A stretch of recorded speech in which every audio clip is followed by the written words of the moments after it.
नमस्कार, स्वागत है एक बार फिर आपका EN हिंदी पर। आज है 2 जून 2021 और हिमाचल प्रदेश की आज की सबसे बड़ी खबरें हम आपके लिए लेकर आए हैं। स्कूल शिक्षा बोर्ड से जुड़ी बड़ी खबर आ रही है। CBSE ने बड़ा फैसला ले लिया है। क्या अब हिमाचल प्रदेश सरकार करने वाले पूरी जानकारी अपडेट्स हम आपको देने वाले हैं। इसके साथ ही आज की कोरोना वायरस अपडेट और वेदर की अपडेट हम आपको देने वाले हैं। इसके साथ ही आज की तमाम बड़ी खबरों के अपडेट्स हम आपके लिए लेकर आए हैं। अंत तक आप वीडियो को देखिएगा, बहुत ही महत्वपूर्ण जानकारी अपडेट्स हम आपके लिए लेकर आए हैं। पेश है आज की सबसे बड़ी खबरें। हिमाचल स्कूल शिक्षा बोर्ड हिमाचल में 12वीं कक्षा की परीक्षाओं पर 5 जून को होगा फैसला। CBSE की ओर से मंगलवार को 12वीं कक्षा की परीक्षाओं को रद्द करने के बाद अब हिमाचल प्रदेश सरकार ने भी राज्य स्कूल शिक्षा बोर्ड की परीक्षाओं को लेकर मंथन करना शुरू कर दिया है। 5 जून की कैबिनेट बैठक में इस फैसले को लेकर प्रस्ताव रखा जाएगा, जिस पर सरकार फैसला लेगी। राज्य सरकार ने बीते दिनों स्पष्ट कर दिया था कि CBSE का फैसला आने के बाद ही राज्य शिक्षा बोर्ड की परीक्षाओं को लेकर आगामी निर्णय लिया जाएगा। शिक्षा विभाग के अधिकारियों ने बताया कि 5 जून को प्रस्तावित राज्य मंत्रिमंडल की बैठक में इस संदर्भ में प्रस्ताव लेकर जाएंगे। बता दें कि इससे पहले CBSE की ओर से 10वीं कक्षा के विद्यार्थियों को प्रमोट करने के बाद हिमाचल प्रदेश स्कूल शिक्षा बोर्ड के छात्रों को भी सरकार ने प्रमोट कर दिया था। उधर स्कूल शिक्षा बोर्ड के अध्यक्ष डॉक्टर सुरेश कुमार सोनी का कहना है कि हिमाचल में 12वीं कक्षा की परीक्षाएं करवाने या न करवाने पर अंतिम फैसला सरकार लेगी। हिमाचल में 39 कोरोना संक्रमितों की मौत, 973 नए पॉजिटिव मामले, 8 जिलों में सक्रिय केस 1000 से नीचे पहुंचे। हिमाचल प्रदेश में मंगलवार को 39 और कोरोना पॉजिटिव मरीजों की मौत हो गई है। कांगड़ा जिले में सबसे ज्यादा 12, शिमला 6, हमीरपुर 5, मंडी 4, सोलन 3, बिलासपुर 2, ऊना 2, कुल्लू 2, लाहौल स्पीति, चंबा और सिरमौर में एक संक्रमित ने दम तोड़ दिया। उत्तर प्रदेश में कोरोना के 973 नए मामले आए। कांगड़ा जिले में 301, मंडी 95, ऊना 84, सोलन 81, चंबा 86, सिरमौर 70, हमीरपुर 66, कुल्लू 56, शिमला 73, बिलासपुर 35, लाहौल स्पीति 14 और किन्नौर में 12 नए मामले आए। बीते 24 घंटों के दौरान 2097 लोगों ने कोरोना को मात दी है। इसके साथ ही प्रदेश में कुल कोरोना संक्रमितों का आंकड़ा 1,91,251 पहुंच गया है। इनमें से अब तक 1,75,657 संक्रमित ठीक हो चुके हैं। कोरोना सक्रिय मामले अब घटकर 12,407 रह गए हैं। प्रदेश में अब तक 3,165 संक्रमितों की मौत हो चुकी है। बीते 24 घंटों के दौरान कोरोना की जांच के लिए 13,493 लोगों के सैंपल लिए गए। ड्रग अलर्ट, हिमाचल में बनी इन 4 रोगों की दवाओं के सैंपल फेल। हिमाचल प्रदेश में बनी 4 तरह के रोगों की दवाओं के सैंपल फेल हो गए हैं। उच्च रक्तचाप, दर्द, सूजन और हृदय रोग की दवाओं मानकों पर खरा नहीं उतरी है। केंद्रीय औषधि मानक नियंत्रण संगठन के अप्रैल की ड्रग अलर्ट में इनके सैंपल फेल पाए गए हैं। प्रदेश के औद्योगिक क्षेत्र सोलन की 3, जिनमें से बद्दी की 2, परमाणु की 1, सिरमौर के पांवटा साहिब और कांगड़ा के संसारपुर टेरिस के फार्मा उद्योग की एक दवा शामिल है। दवा नियंत्रक ने इन 5 उद्योगों को नोटिस जारी करके बाजार से स्टॉक वापस मंगवा लिया है। संगठन ने अप्रैल में 931 दवाओं के सैंपल लिए थे। इनमें से 908 मानकों पर खरे उतरे, जबकि 22 दवाओं और 1 सर्वे के सैंपल फेल हुए। हिमाचल में 10वीं कक्षा के विद्यार्थियों को प्रमोट करने और 12वीं की परीक्षा को लेकर खाका तैयार। बोर्ड 2 जून यानी आज जारी करेगा अधिसूचना। हिमाचल प्रदेश स्कूल शिक्षा बोर्ड ने 10वीं कक्षा के छात्रों को प्रमोट करने और 12वीं कक्षा की परीक्षाओं को लेकर खाका तैयार कर लिया है।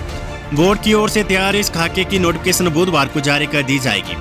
वही नोटिफिकेशन जारी होते ही 10वीं के छात्रों को प्रमोट करने और 12वीं की परीक्षाओं को लेकर चल रही अटकलों पर स्थिति पूरी तरह से साफ हो जाएगी।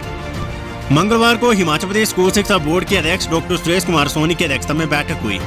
बैठक में 12वीं कक्षा की परीक्षा पर चर्चा की गई। 10वीं के प्रमोट हुए छात्रों को किस तरह से अंक दिए जाएंगे, इस पर भी विचार किया गया।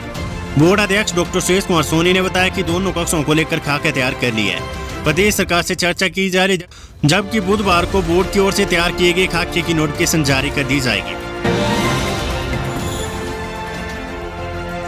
मुख्यमंत्री जयराम ठाकुर बोले, मामले यूं ही घटे तो कोरोना कर्फ्यू में दी जाएगी और ढील। मुख्यमंत्री जयराम ठाकुर ने कहा कि प्रतिबंधों को बहुत लंबे समय तक जारी रखना संभव नहीं है। यदि कोरोना के मामले इसी गति से घटते रहे तो प्रदेश सरकार आने वाले समय में कोरोना कर्फ्यू में और ढील देने पर विचार कर सकती है। उन्होंने उम्मीद जताई कि अब प्रदेश धीरे धीरे कोरोना की दूसरी लहर से बाहर आ रहा है, लेकिन अब सतर्क रहना होगा क्योंकि महामारी समाप्त नहीं हुई है। मुख्यमंत्री ने मंगलवार को वर्चुअल माध्यम से उपायुक्तों, पुलिस अधीक्षकों, सभी CMO, सभी मेडिकल कॉलेजों के प्रधानाचार्य और चिकित्सा अधीक्षकों के साथ प्रदेश में कोविड-19 की स्थिति की समीक्षा बैठक की। उन्होंने निर्देश दिए कि कोरोना की संभावित तीसरी लहर से निपटने के लिए पहले से ही जरूरतों और आपूर्ति संबंधित कार्य योजना बनाई जाए। उपायुक्त कोरोना टेस्ट की वृद्धि सुनिश्चित करे। सूत्रों के अनुसार बैठक में कुछ अधिकारियों ने मुख्यमंत्री को 14 जून तक कोरोना कर्फ्यू बढ़ाने का सुझाव दिया है। मुख्यमंत्री ने कहा कि कोरोना की तीसरी लहर आने से पहले सभी स्वास्थ्य संस्थान बाल रोग बाढ़ चिकित्सा व्यवस्था सुदृढ़ करने पर ध्यान दे। सरकार व्यापारियों को राहत देने पर विचार कर रही है। कैबिनेट को कोरोना से हालात सुधरते दिखे तो दुकानें सुबह 9 से शाम 5 बजे तक खोलने की छूट मिल सकती है। 5 जून को कैबिनेट की मीटिंग होने वाली है। और बड़ी खबर आ रही है, सीबीएसई एग्जाम से जुड़ी हुई सीबीएसई के एग्जाम को रद्द कर दिया गया है। हिमाचल में 12वीं कक्षा की परीक्षा के लिए 10,000 विद्यार्थियों ने किया था पंजीकरण। सीबीएसई 12वीं कक्षा की परीक्षाएं रद्द कर दी गई है। इसके साथ ही आईएसएसई बोर्ड की 12वीं की परीक्षाएं भी रद्द कर दी गई है। मंगलवार शाम को प्रधानमंत्री नरेंद्र मोदी की अध्यक्षता में उच्च स्तरीय बैठक में ये फैसला लिया गया है। बैठक में ये सहमति बनी कि यदि पिछले साल की तरह कुछ विद्यार्थी परीक्षा देने की इच्छा रखते तो स्थिति अनुकूल होने पर सीबीएसई की ओर से उन्हें परीक्षा में बैठने का विकल्प प्रदान किया जाएगा। बता दें कि इस साल हिमाचल प्रदेश में करीब 25,000 विद्यार्थियों ने 10वीं 12वीं की परीक्षा के लिए अपने अपने स्कूलों के माध्यम से पंजीकरण करवाया था। इनमें से करीब 10,000 12वीं कक्षा के विद्यार्थी है, जबकि बीते वर्ष हिमाचल में 9,202 विद्यार्थियों ने सीबीएसई 12वीं की बोर्ड परीक्षा की पंजीकरण कराया था। बागवानों को बड़ी राहत, सेब सीजन में महंगा नहीं होगा कार्टन, क्रेट में भी बिकेगा। बागवानी मंत्री महेंद्र सिंह ठाकुर ने कहा कि सेब सीजन में हिमाचल प्रदेश सरकार कार्टन के दाम नहीं बढ़ाएगी। सरकार के इस फैसले से कोरोना काल में लाखों बागवानों को बड़ी राहत मिलेगी। पिछले सीजन के मूल्य पर ही सरकार बागवानों को कार्टन देगी।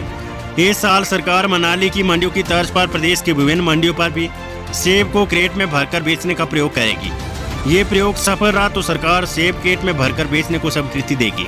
मंत्री महेंद्र सिंह ठाकुर ने मंगलवार को पत्रकारों से बातचीत करते हुए कहा कि मंडी मध्यस्थता योजना में खरीदे गए सेब की बोरियों की नंबरिंग होगी और इसके साथ ही कलेक्शन सेंटरों का नाम भी लिखा जाएगा।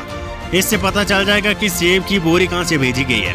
अगर सेब खराब निकलता है तो उस सेंटर में तैनात कर्मचारियों की जवाब तलबी होगी। अभी तक ये पता नहीं चलता था कि कहां से खराब सेब भरकर भेजा गया है।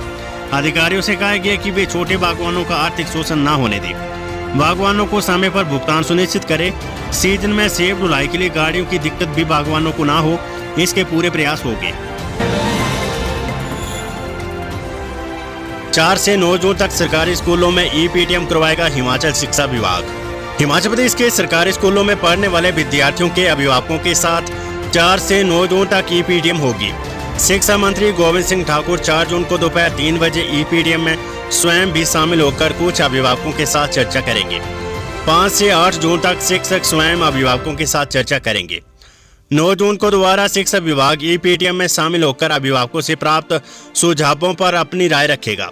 समग्र शिक्षा अभियान के राज्य परियोजना निदेशालय की ओर से ईपीटीएम करवाई जाएगी। मंगलवार को परियोजना निदेशक ने जिला अधिकारियों के साथ वीडियो कॉन्फ्रेंस कर इस बाबत विस्तृत दिशा निर्देश दिए। ईपीटीएम के दौरान अभिभावकों से पूछा जाएगा कि स्कूलों को कब से बच्चों के लिए खोला जा सकता है, ऑनलाइन पढ़ाई किस प्रकार से रही, इसका लाभ या नुकसान क्या देखा गया। हर घर पाठशाला कार्यक्रम में किसी भी प्रकार के बदलाव को लेकर भी अभिभावकों की ओर से राय ली जाएगी। 4 से 9 जून तक चलने वाले ईपीटीएम से प्राप्त होने वाले सुझावों और आपत्तियों को लेकर विस्तृत रिपोर्ट बनाकर सरकार को भेजी जाएगी। राष्ट्रीय खबर, स्वास्थ्य मंत्रालय ने कहा देश के 29 राज्यों में 5,000 से कम मामले, सक्रिय मरीजों में 50% की कमी। देश में कोरोना संक्रमण के सक्रिय मामलों में लगातार गिरावट देखी जा रही है। स्वास्थ्य मंत्रालय ने कहा है कि 7 मई को पीक पर जाने के बाद से कोविड के मामलों में लगातार 69% की गिरावट दर्ज की गई है। केंद्र सरकार ने बताया कि देश के 29 राज्यों में 5,000 से कम मामले, सक्रिय मरीजों में 50% कमी आई है। मंत्रालय ने कहा है कि 30 राज्यों में पिछले सप्ताह से कोविड-19 के उपचाराधीन मामलों में गिरावट दर्ज की गई है। मंत्रालय ने कहा है कि देश के 344 जिलों में कोविड-19 के मामलों की संक्रमण दर 5% से कम है। जिलों को खोलने के लिए 1 सप्ताह के लिए कोविड संक्रमण की दर 5% से कम होनी चाहिए। 70% से अधिक संवेदनशील आबादी का टीकाकरण किया जाना चाहिए। मंत्रालय ने बताया कि जुलाई या अगस्त की शुरुआत तक हमारे पास प्रतिदिन 1 करोड़ लोगों को टीका लगाने के लिए कोविड-19 की पर्याप्त वैक्सीन होगी। चाइना में अब नया खतरा, पहली बार इंसान में मिला बर्ड फ्लू का H10N3 स्ट्रेन, दहशत में आई दुनिया। मनुष्य के बर्ड फ्लू के H10N3 सबग्रुप स्ट्रेन से संक्रमित होने का पहला मामला चीन के पूर्वी प्रांत जिग्यांसू में सामने आया है। चीन के राष्ट्रीय स्वास्थ्य आयोग ने मंगलवार को ये जानकारी दी है। सरकारी CGNT टीवी ने बताया कि झेनजियांग शहर के 41 वर्षीय मरीज की हालत स्थिर है और उसे अस्पताल से छुट्टी दी जा सकती है। स्वास्थ्य प्राधिकारियों ने इस संक्रमण को ज्यादा तवज्जो नहीं देते हुए कहा कि ये मुर्गी से मनुष्य में वायरस फैलने का छिटपुट मामला है। इससे महामारी फैलने का खतरा बहुत कम है। परवाणु शिमला 4 लेन सनवारा में टोल टैक्स की वसूली पर आगामी आदेश होता को रोक हाईकोर्ट। हिमाचल प्रदेश हाईकोर्ट ने परवाणु शिमला 4 लेन पर सनवारा टोल प्लाजा पर हो रही टैक्स वसूली पर फिलहाल रोक लगा दी है। अधिवक्ता आदित्य सिंघल की ओर से दायर याचिका की सुनवाई करते हुए मुख्य न्यायाधीश लिंगप्पा नारायण स्वामी और न्यायाधीश अनूप चिक्कारा की खंडपीठ ने ये आदेश पारित किए है। याचिकाकर्ता के अनुसार सनवारा टोल प्लाजा पर ली जा रही टोल फीस गैर कानूनी है क्योंकि इस सड़क की हालत यातायात के लिए ठीक नहीं है। टोल प्लाजा को परवाणु से शिमला 4 लेन पूरा होने पर स्थापित किया जाना था, लेकिन 4 लेन का कार्य अभी पहले चरण में चंबा घाट तक ही पूरा हुआ है। उल्लेखनीय कि national highway authority of India की ओर से सनवारा में स्थापित टोल प्लाजा पर 19 अप्रैल से टोल लेना शुरू किया गया था। मामले की अगली सुनवाई अब 2 जून को होगी। कोरोना की संभावित तीसरी लहर से निपटने के लिए सीएम जयराम ने अधिकारियों को दिए निर्देश। मुख्यमंत्री जयराम ठाकुर ने मंगलवार को वर्चुअल माध्यम से जिलाधीशों, पुलिस अधीक्षकों, मुख्य चिकित्सा अधिकारियों, सभी चिकित्सा महाविद्यालयों के प्रधानाचार्य और चिकित्सा अधीक्षकों के साथ प्रदेश में कोविड-19 की स्थिति की समीक्षा बैठक की अध्यक्षता करते हुए मुख्यमंत्री ने कहा कि चिकित्सा जगत के लोगों को कोरोना संक्रमण की संभावित तीसरी लहर से प्रभावी तरीके से निपटने के लिए पहले से ही संभावित अवस्थाओं और आपूर्ति संबंधित कार्य योजना बनानी चाहिए। मुख्यमंत्री ने कहा कि दुनिया भर में यह अनुमान लगाया जा रहा है कि यदि कोरोना वायरस की तीसरी लहर आती है तो ये बच्चों के लिए चिंताजनक साबित हो सकती है। इसलिए सभी स्वास्थ्य संस्थानों में बाल रोग वार्ड और सेवाओं को सुदृढ़ करने पर अधिक बल दिया जाना चाहिए। उन्होंने कहा कि बाल रोग से संबंधित स्वास्थ्य अधोसंरचना को मजबूत करने पर विशेष ध्यान दिया जाना चाहिए। उन्होंने कहा कि प्रदेश में गर्भवती महिलाओं के टीकाकरण की संभावनाएं तलाशी जानी चाहिए। बड़ी खबर, ओलावृष्टि से सेब और टमाटर की फसल तबाह, प्रदेश में 2 दिन भारी बारिश का अलर्ट। हिमाचल प्रदेश में येलो अलर्ट के बीच ऊपरी शिमला के कुछ भागों में भारी ओलावृष्टि से सेब की फसल तबाह हो गई है। वहीं कई भागों में टमाटर व फ्रांस बीन की फसल को व्यापक नुकसान पहुंचा है। इससे किसानों बागवानों की चिंताएं बढ़ गई। मौसम विज्ञान केंद्र शिमला ने प्रदेश के मैदानी और मध्य ऊंचाई वाले भागों में 2 जून तक भारी बारिश का अलर्ट जारी किया है। ऊंचाई वाले क्षेत्रों में 5 जून तक बारिश व हल्की बर्फबारी का पूर्वानुमान है। प्रदेश में 5 जून तक मौसम खराब रहेगा। वही मंगलवार दोपहर को शिमला में झमाझम बारिश हुई। बता दें कि बीते दिन भी भारी बारिश और ओलावृष्टि ने कहर मचाया था। चंबा में बिजली का तार टूटने से टाउन मछली उत्पादन केंद्र में करंट लगने से 700 मछली मर गई थी। पोलन पंचायत के आधा दर्जन गाँव में भारी बारिश से बाढ़ जैसे हालात हो गए, जिससे मक्की, राजमा और आलू की फसल समेत 4 मवेशी बह गए थे। जानकारी के अनुसार ऊपरी शिमला के कई भागों में बीती रात को करीब 15 मिनट तक भारी ओलावृष्टि हुई। इससे सेब की फसल बर्बाद हो गई। सेब के फलों पर ओलों के निशान पड़ गए हैं। इसमें बागवानों की साल भर की मेहनत पर पानी फिर गया है। उधर कई भागों में भारी ओलावृष्टि से फ्रांस बीन और टमाटर को व्यापक नुकसान की सूचना है। शिमला ग्रामीण के तहत नालहट्टी, सकरा, चलोग व अन्य पंचायतों में ओलों का कहर देखने को मिला है। किसानों के अनुसार चंद मिनटों में टमाटर के पौधे ओलावृष्टि से टूट गए। ऊपरी शिमला में ओलावृष्टि के कारण सेब और गुठलीदार फलों की फसलों को भारी नुकसान पहुंचा है। हालांकि प्रदेश के विभिन्न हिस्सों में हुई बारिश से लोगों को गर्मी से राहत मिली है। बीपीएल में शामिल होगी कोरोना से अनाथ हुए बच्चों के परिवार। कोरोना की वजह से जिन बच्चों के माता पिता या घर का खर्च चलाने वाला का देहांत हो गया है, उन्हें सरकार बड़ी राहत दे सकती है। ऐसे बच्चों और परिवारों को अब IRDP या बीपीएल योजना में शामिल किया जाएगा। 5 जून को प्रस्तावित कैबिनेट की बैठक में खाद्य आपूर्ति एवं उपभोक्ता मामले मंत्री राजेंद्र गर्ग इस प्रस्ताव को रखेंगे। गर्ग ने बताया कि ऐसे कई परिवार हैं जिनके घर में एक ही व्यक्ति कमाने वाला था और अब उसकी मौत हो जाने के बाद आय के साधन नहीं बचे हैं। सरकार उन परिवारों व उनके बच्चों के लिए आर्थिक सहायता मुहैया करवाने की ओर अग्रसर है। कैबिनेट की बैठक में प्रस्ताव रखा जाएगा जिन परिवारों के लोग कोरोना के कारण जवान गंवा चुके हैं, गरीब है, ऐसे परिवारों का IRDP में चयन प्राथमिकता के तौर पर हो।